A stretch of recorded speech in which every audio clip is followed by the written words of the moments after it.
Now, a What For film special, as actor Steve Titley tells us about making Django away. Meet Daniel Hutchings, an aspiring entertainer who lives on the outskirts of the entertainment industry. In his new film, Django Away. Switching between reality and my first gig was, it was probably through Nina, who was also in the film there. I mean, doing some stand-up, I think. Getting a bit old, my memory's fading here. It was definitely on a stage or behind a stage. It was to do with the stage.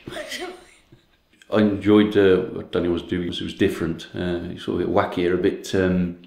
I suppose in the mould of Django Away, it was sort of not just straightforward. It sort of knocked you a bit sideways first off. You had to get into the vibe of it. Really, it was good though. It was different. If ideas were pound coins, we'd have enough money to make the best film ever. But we still wouldn't have the good idea to make, would we? Thing that made me want to work on it. I'm not in massive demand. I have to say, you know. I mean, Spielberg had me down for something, but then he let me down again for the third time. So I've taken his number off the auto dial. But aside from that, having a free space in the diary, it was different, you know. I read through the script, and again, it's something you read it and you can't quite get your head around it, and I couldn't quite get my head around it till I was in it, if you know what I mean. And now I get it. So it was just that it was that different, and I thought, well, if I can't get my head around it, this probably means it's good, and it was. Half a day, half a day, half a day gone.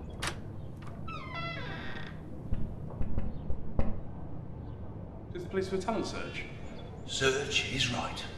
The daftness of bits of it really that I enjoyed, you know, that made me smile quite a lot.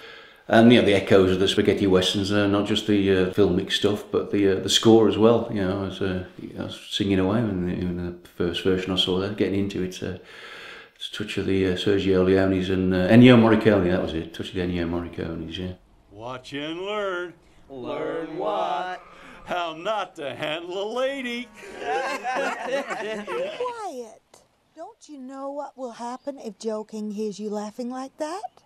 My favourite in terms of serious of it was looking at comedy, as I say, as a medicine, and something we'll need and can make us, you know, can make us feel better. You know, it's one of the great things in life, but also it can be used as a weapon, and it, you know, it has to be treated with respect, because it can bring people down or build them up, you know, which I found thought-provoking. Everybody was really, it was just a fun experience. People were really nice. Everybody was supportive.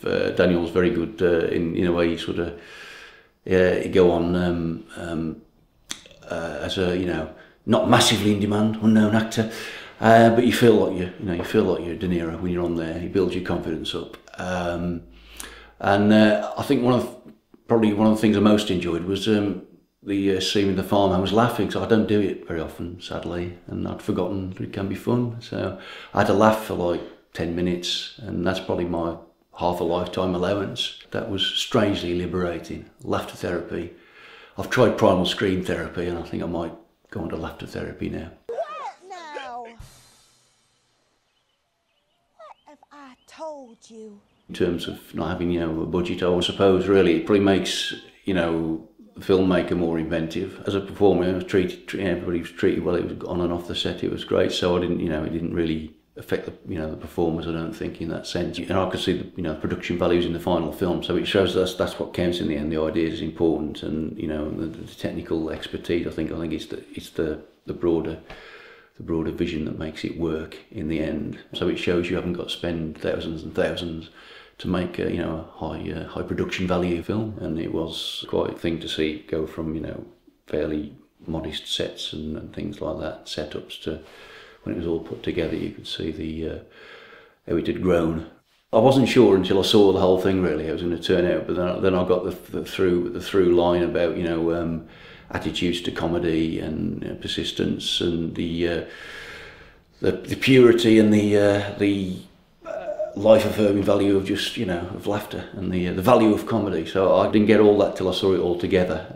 You know, first off, it was just sort of, I could tell it was going to be, you know, surreal in some ways, and you know, elements of, you know, slapstick and farce, and as well as, you know, the more character stuff as well. But I knew there was a through line, and when I saw it, I really got it. But I couldn't have got it beforehand, which is probably a good thing.